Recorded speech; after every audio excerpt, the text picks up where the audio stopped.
Ada perusakan gereja di Punggur, di Kapling Bidah. Nanti yang lainnya nanti apa? Apa?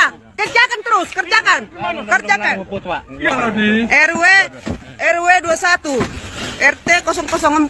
Ayo, hancurkan semua. Ayo, hancurkan aja. Iya, hancurkan. Ada perusakan gereja di Punggur, di Kapling Bidah. Ada perusakan dinding, ada pengerusakan jendela. Kami mohon kepada stakeholder pemerintah di tempat, khususnya Kota Batam, kami percaya bahwa pemerintah akan bertindak segera. Orang lain tidak mengganggu iman kita, kenapa kita harus mengganggu iman orang lain? Orang lain tidak mengganggu rumah ibadah kita, kenapa kita harus mengganggu rumah ibadah orang lain? Ini yang tidak membuat saya habis pikir. Seharusnya para alim ulama, para kiai, pemuka-pemuka agama Islam itu bersuara. Ya, orang-orang yang terpengaruh di dalam Islam seharusnya mereka bersuara. Supaya Islam tidak tercoreng oleh oknum-oknum yang tidak punya adab, yang tidak punya akal, yang tidak punya akhlak. Tetapi kita juga melihat ada ustadz-ustadz tertentu yang suka mengkafir-kafirkan orang lain. Ada ustadz-ustadz tertentu yang bukan mengajarkan toleransi, justru mengajarkan intoleransi.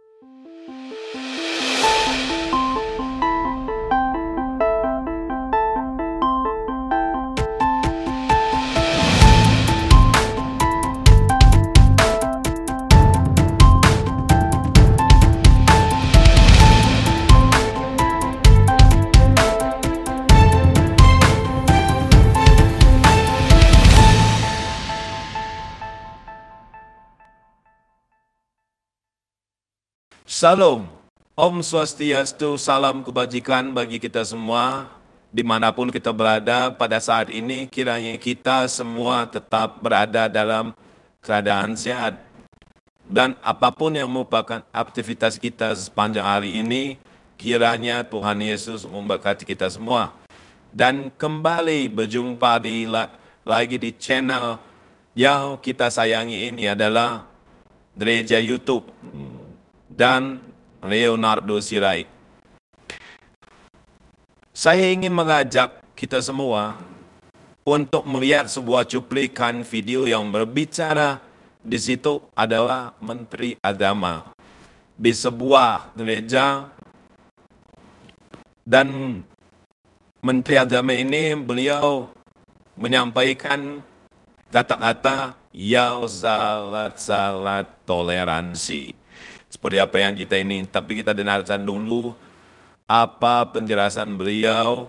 Apakah beliau menyinggung bagaimana pembubaran ibadah, penyegelan gereja, atau mengenai izin gereja gitu ya.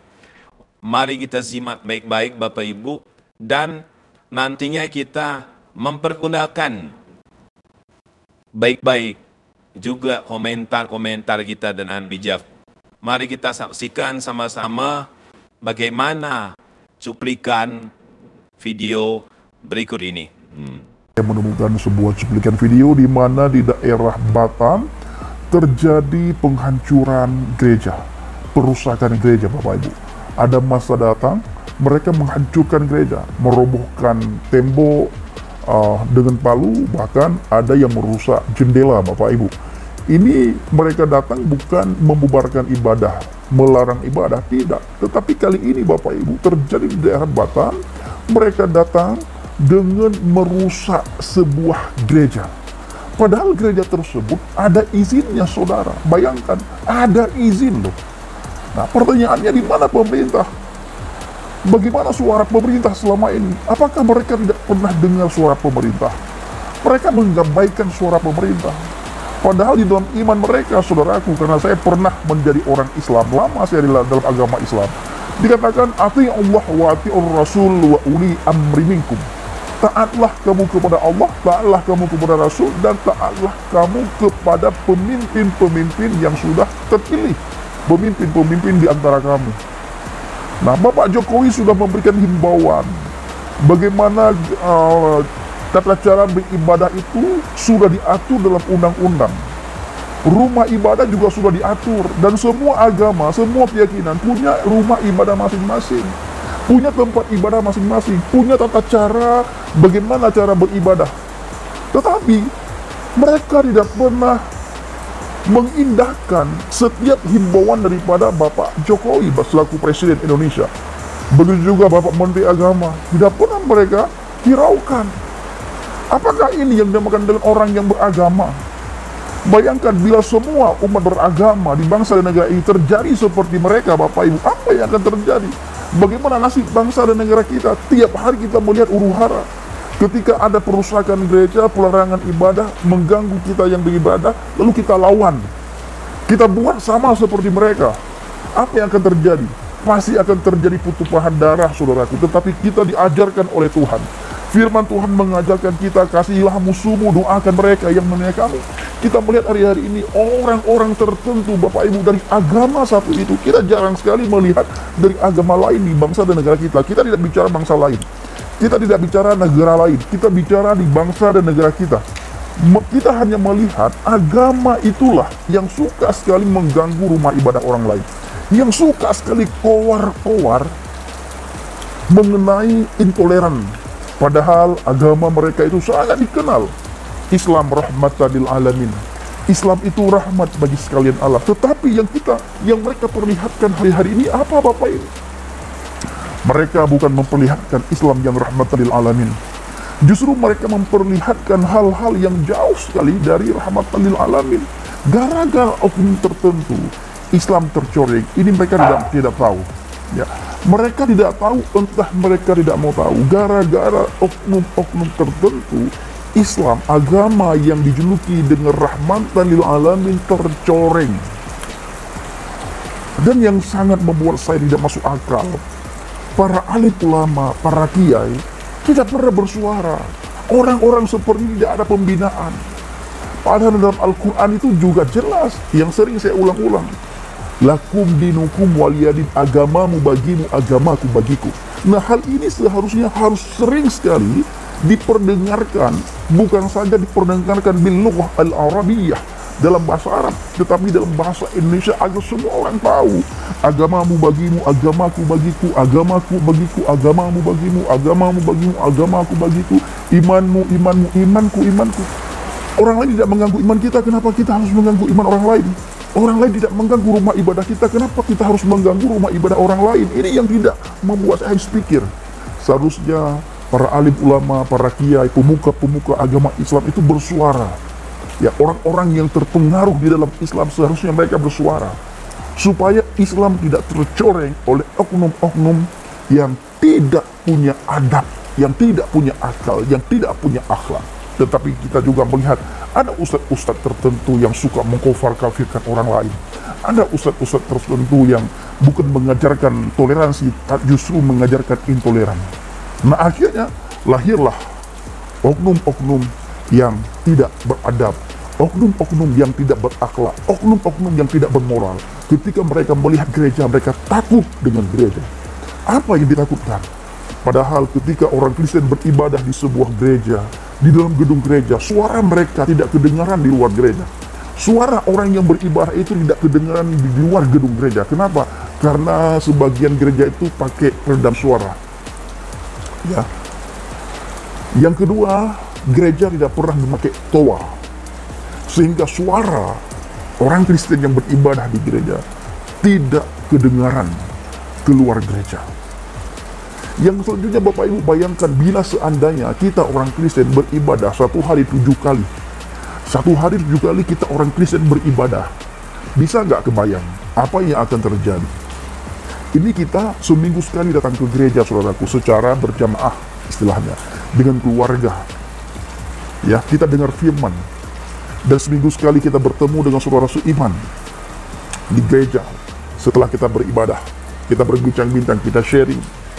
Karena sudah selama seminggu kita tidak ketemu dengan kesibukan masing-masing. Itu diganggu, ketakutan. Mereka takut. Bisa kebayang bila kita setiap hari datang ke gereja beribadah. 1 hari 7 kali kita beribadah. 1 hari 7 kali. Bisa kebayang bagaimana mumetnya pikiran mereka, hati mereka. Itu kenapa, Bapak? Bukan hati dipenuhi dengan iri, dengan dengki, dengan amarah.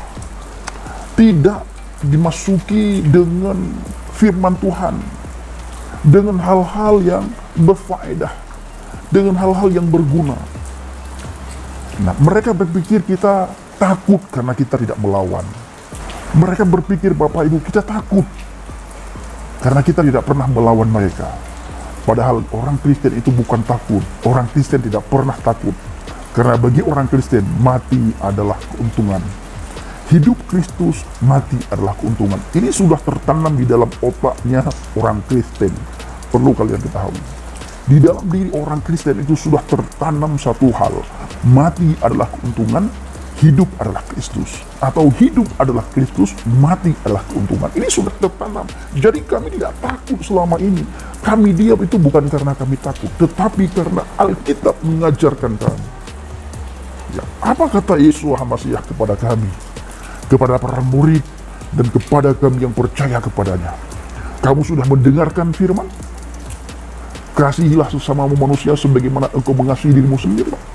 Tetapi hari ini kukatakan kepadamu, kata Yesus, kasihilah musuhmu, doakan mereka yang menganiaya kamu.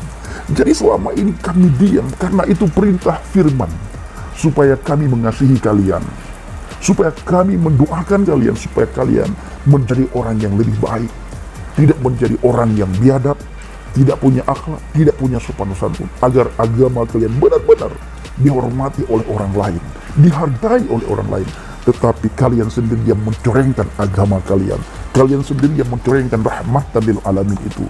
Jangan salahkan kami ketika banyak sekali orang-orang di antara kalian yang datang kepada Yesus karena mereka melihat tingkah laku kalian yang biadab, tingkah laku kalian yang tidak punya akhlak, tidak punya sopan santun, yang jauh dengan kata-kata rahmatan lil alamin. Akhirnya mereka melihat kenapa agama saya sangat benci terhadap agama orang lain, kenapa orang-orang tertentu sangat merasa terganggu dengan gereja, dengan ibadah orang lain, dengan rumah ibadah orang lain, kenapa orang-orang tertentu takut dengan salib. Akhirnya mereka cari tahu. Pas mereka cari tahu, ketemulah firman Tuhan, ketemulah Alkitab. Selesai kalian. Ketika mereka menemukan Alkitab, mereka akan datang kepada Yesus. Begitu mereka menemukan Alkitab, mereka baca firman Tuhan, kasihilah musuhmu, doakan mereka yang menganiaya kamu, doakan mereka yang membenci kamu, doakan mereka yang mengganggu ibadah kamu, doakan mereka yang mengganggu gereja kamu, doakan mereka yang merusak gereja kamu. Bapak Ibu, gara-gara firman inilah kita selama ini diam, saudaraku. Ya, kita selama ini diam. Tetapi di dalam diam, kita jangan benar-benar diam, saudara. Kita pergunakan suara kita. Kepada siapa kita pergunakan suara kita? Kepada siapa kita teriak? Kepada siapa kita minta tolong? Kepada siapa kita minta supaya ada orang yang menolong kita? Apakah kepada pemerintah? Kepada menteri agama? No, saudara. Pemerintah dan menteri agama selama ini hanya memberikan janji manis kepada kita. Janji manis yang diberikan, tetapi tindakan daripada pemerintah dan menteri agama itu sama sekali tidak ada. Tetapi bila agama di luar agama Islam melakukan hal yang sama seperti agama Islam melakukan, oknum-oknum yang ada dalam agama Islam melakukan terhadap agama lain, seperti mereka lakukan kepada agama lain di luar Islam, melakukan hal yang sama terhadap agama Islam, itu pasti dalam waktu singkat, sesingkat-singkatnya Bapak Ibu, orang tersebut ditangkoi dengan penistaan agama. Sudah banyak bukti. Di Medan ada seorang ibu yang datang ke sebuah tempat. Ibu tersebut memohon di daerah Sumatera terjadi. Kejadian di daerah Sumatera sudah lama sekali. Ibu tersebut memohon, meminta belas kasihan, memohon belas kasihan supaya volume toa itu, volume mic dikecilin.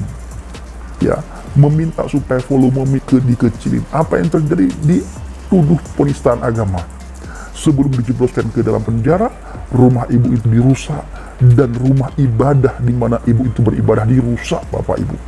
Inilah kelakuan mereka. Masihkah kita menganggap mereka ini bla bla bla bla bla bla bla bla? Lalu Bang Pedi, apa yang harus kita lakukan? Kepada siapa kita bersuara? Kepada Tuhan kita berseru, Bapak Ibu. Ketika kita berseru pada Tuhan, maka Tuhan akan campur tangan, Tuhan akan turun tangan. Ketika Tuhan turun tangan, mereka tidak akan bisa berbuat apa-apa. Mereka tidak akan bisa berbuat apapun ketika Tuhan turun tangan. Tangan Tuhan yang kuat. akan turun pada mereka dan mereka akan berhadapan dengan Tuhan. Karena di bangsa dan negara ini hukum berpihak kepada mereka, Bapak Ibu. Hukum tidak akan berpihak kepada kita. Hukum hanya berpihak kepada mereka. Begitu kita bersuara, hukum benar-benar tidak mendengar suara kita. Hukum tidak mendengar teriakan kita, tetapi ketika mereka bersuara secara berjamaah, demo, menuntut ini, menuntut itu, hukum langsung turun tangan, hukum bertindak, kita dijebloskan dalam penjara. Sebelum dijebloskan dalam penjara, kita disiksa dulu, dipukuli, dihakimi dulu, diadilin dulu dengan hukum jalanan, dengan keadilan jalanan. Baru setelah itu diserahkan ke pihak yang berwajib, dimasukkan ke dalam penjara. Di dalam penjara disiksa lagi, saudaraku.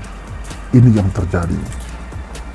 Tetapi kita berharap benar-benar, saudaraku, Tuhan akan turun tangan suatu hari. Kita tidak perlu lagi berharap kepada pemerintah, ya. Kepada Bapak yang ada di video tadi, Pak, jangan lagi berharap kepada pemerintah. Tidak usah berharap kepada pemerintah. Tidak usah berharap, kita berharap pada Tuhan. Tunggu waktunya Tuhan turun tangan. Kalau sudah Tuhan turun tangan, mereka tidak akan bisa lari daripada Tuhan. Pengadilan Tuhan itu adalah pengadilan yang seadil-adilnya. Tidak ada pengadilan yang paling adil selain pengadilannya Tuhan. Ketika mereka nantinya berhadapan dengan hakim yang maha adil, dengan keadilannya Tuhan, mereka tidak bisa berlari sejengkal pun. Mereka tidak bisa mundur, mereka tidak bisa maju, dan mereka tidak bisa berkata apapun. Tidak bisa mereka bela diri. Karena semua yang mereka lakukan terhadap kita orang Kristen, sewena-wena mereka terhadap orang Kristen, ketidakadilan mereka terhadap kita orang Kristen, diperlihatkan semuanya oleh Tuhan. Ketika diperlihatkan, mulut mereka itu keluh, kaku, tidak bisa berbicara apapun, Bapak Ibu. Tidak bisa mereka bela diri sedetik pun mereka tidak akan bisa bela diri. Kaki mereka, langkah mereka itu tertanam, tertancap dalam tanah. Mundur dia bisa, maju mereka tidak bisa. Kenapa? Karena diperhadapkan dengan hakim yang maha adil. Nah, saudaraku, para pencinta Ejil Habakit, mari kita sama-sama berseru kepada Tuhan, berharap sepenuhnya kepada Tuhan. Saya selalu mengajak Bapak Ibu untuk melihat bagaimana peristiwa yang dialami oleh Israel, umat Israel di tanah Mesir, ketika mereka mengalami penganiayaan, diperbudak oleh Fir'aun dan bangsa Mesir. Mereka berseru kepada Bapa Yahweh. Ketika mereka berseru kepada Bapa Yahweh, setiap hari mereka berseru, Bapak Ibu. Mereka berseru secara berjamaah, berdoa mereka secara berjamaah, supaya Fir'aun melepaskan mereka, mengizinkan mereka keluar di tanah Mesir, mengizinkan mereka beribadah kepada Bapa Yahweh. Tetapi Fir'aun tidak mengizinkan mereka. Fir'aun memberikan pekerjaan yang tidak sepantasnya. Apa yang terjadi? Tuhan mendengar teriakan orang Israel. Tuhan mendengar doa orang Israel. Tuhan mendengar tangisan orang Israel, dan Tuhan sendiri melihat bagaimana penderitaannya orang Israel. Bapak Ibu, hal yang sama kita lakukan. Tidak mungkin Tuhan tidak mendengar doa kita. Tidak mungkin Tuhan tidak mendengar seruan kita. Tidak mungkin Tuhan tidak mendengar tangisan kita, saudaraku. Tuhan maha mendengar. Tuhan maha melihat. Tuhan maha segala-galanya. Saat-saat ini Bapak Ibu, Tuhan lagi menunggu kita. Menunggu kesehatan kita, menunggu kita bersuara, teriak, menangis, memohon pertolongan Tuhan. Tuhan pasti campur tangan di dalam nama Adonai Yeshua HaMashiach. Sebagaimana orang Israel berseru kepada Bapa Yahweh, Bapa Yahweh melihat, mendengar tangisan orang Israel, lalu Bapa Yahweh mengirimkan Musa dan Harun untuk mengeluarkan bangsa Israel dari tanah Mesir. Ini yang harus kita lakukan, Bapak Ibu. Kita sama-sama berseru kepada Tuhan. Baik saudaraku, kiranya video singkat ini bisa memberikan pencerahan, menguatkan iman kita, meneguhkan iman percaya kita kepada Tuhan. Dan di akhir video, saya selalu mengajak Bapak Ibu semuanya supaya kita selalu berteguh di atas fondasi iman yang benar. Oke saudara, itu dia videonya. Cukup menarik ya. Kalau menurut kalian gimana, silahkan tulis pendapat kalian di kolom komentar. Jangan lupa like dan subscribe channel ini untuk informasi update dan menarik lainnya. Oh ya, saya perlu kasih tahu dulu saudara-saudara gereja YouTube ini mengenai kegiatan kemarin itu yang ya saudara, yaitu mengenai membantu pertumbuhan gereja, membangun jemaat-jemaat yang ada di daerah. Sebagai sesama manusia kita saling mendukung. Terima kasih bagi Bapak Ibu semua yang sudah mendukung kegiatan pelayanan kita ya. Yang sudah mendoakan juga. Kalau namanya ikut berdonasi, Tuhan berkati saudara-saudara. Dukung terus semuanya program kegiatan pelayanan gereja YouTube, karena gereja YouTube ini masih banyak program-program. Bahkan kita ada namanya program membantu gereja di pelosok-pelosok tempat ibadah yang tadinya tidak layak, saudara. Kita coba untuk emas bagaimana tempat ibadah tersebut bisa layak untuk dikatakan tempat ibadah. Banyak, saudara, tempat-tempat ibadah di pedesaan tidak layak gitu. Bahkan bisa dibilang tidak pantas disebut tempat ibadah gitu ya, membahayakan jemaat. Maka dari itu kami gereja YouTube mencoba membuat kegiatan CMC, yaitu gerakan membangun gereja. Tujuan dari CMC ini tugas dari CMC ini banyak, saudara.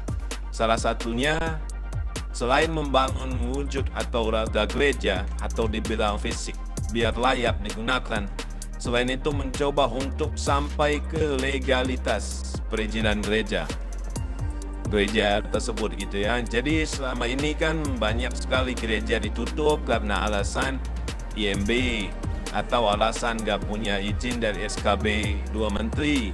Kita bantu coba agar gereja-gereja yang tidak memiliki izin, gereja bisa sepantasnya layak untuk perizinan.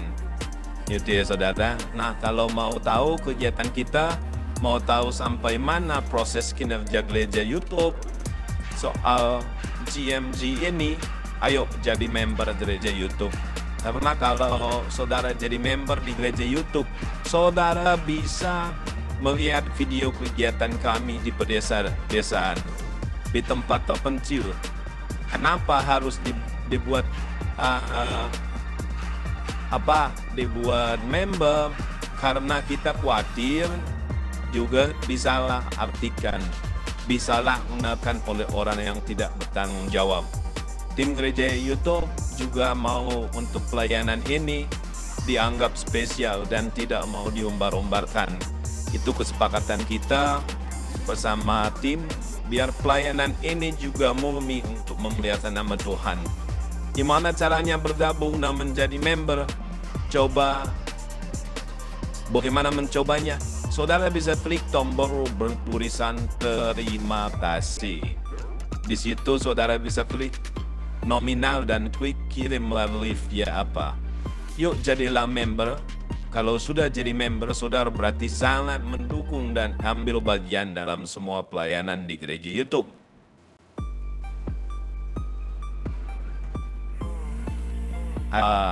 Saudara juga bisa mendukung dan ambil bagian dalam pelayanan gereja YouTube ini. Selain itu bisa berdonasi untuk pelayanan ini melalui nomor rekening.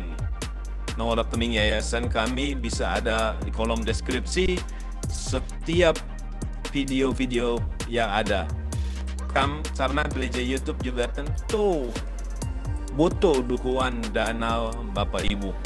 Tapi ingat, kepada saudara-saudara yang tergerak hatinya untuk ikut membantu pelayanan gereja YouTube, segenap keluarga besar gereja YouTube mengucapkan terima kasih. Tuhan Yesus memberkati. Saudara-saudara, satu lagi, ada yang nanya, berapa sih bisa dukung untuk kegiatan pelayanan kita di daerah ini, Bang? Saudara-saudara, untuk mendukung pelayanan ini berapapun bisa, saudara. Di sini ayo bergandengan tangan saja gitu. Bisa 5.000, 10.000, 20.000, 100.000. dan seterusnya. Tentu akan sangat berdampak bila pada akhirnya kita sama-sama melakukannya, sama-sama bergandengan tangan. Jadi mari Bapak Ibu, saudara-saudara gereja YouTube, mari dukung. Saya percaya apa yang ditabur oleh Bapak Ibu tentu akan Bapak Ibu dapatkan sendiri. Seperti yang Alkitab katakan bahwa tak pernah orang yang rajin memberi menjadi miskin, justru akan menjadi berkat banyak orang. Dan pastinya tiada berkesudahan. Bapak Ibu dan saudara-saudara gereja YouTube tidak akan mengalami kekurangannya, karena sumber berkat itu Tuhan sendiri, dan tentu orang yang sering memberkati juga akan senantiasa diberkati. Karena Alkitab berkata, bilang barang siapa yang menabur kepadanya pun juga akan diberikan tuaian. Dia juga akan menuai. Ingat, menabur banyak, menuai banyak. Menabur sedikit, menuai sedikit. Saudara-saudara gereja YouTube udah paham kan tentang hal ini? Tapi yang jelas, poin terpenting adalah apa yang bisa kita buat, apa yang bisa kita bantu. Itulah yang paling penting. Mari kita saling bahu-membahu. Ya, saudara-saudara. Oke Bapak Ibu, saudara-saudara gereja YouTube, semuanya itu mengenai kegiatan GMG Gerakan Membantu Gereja tadi ya. Oh iya, satu lagi ada pengumuman yang mau nanya. Kalau saudara tahu tempat gereja atau saudara punya gereja belum layak, ibaratnya masih 30-50% gitu, gerejanya hancurnya gitu, paling tidak gitu ya, 50%.